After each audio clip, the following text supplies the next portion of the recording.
one of the waves came up underneath me, lifted the kayak possibly a meter or so off the normal level of the water, and literally tossed me out of the boat.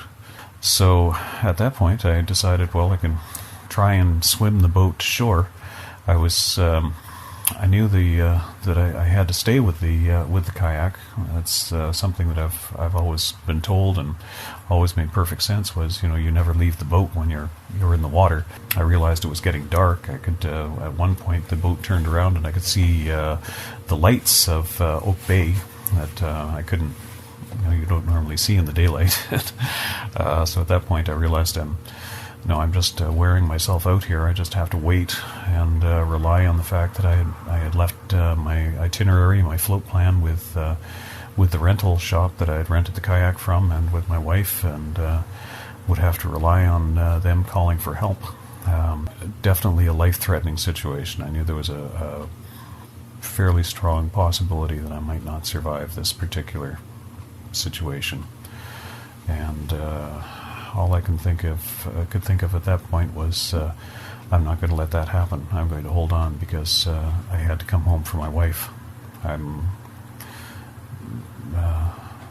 had to come back for her.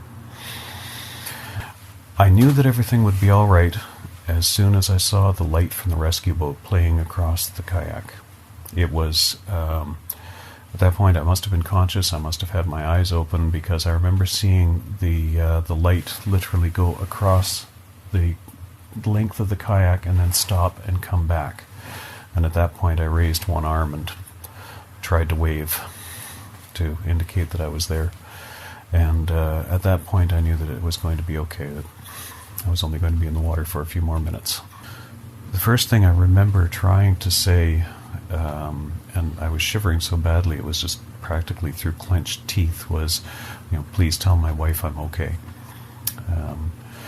And someone at that point said she knows she's on her way.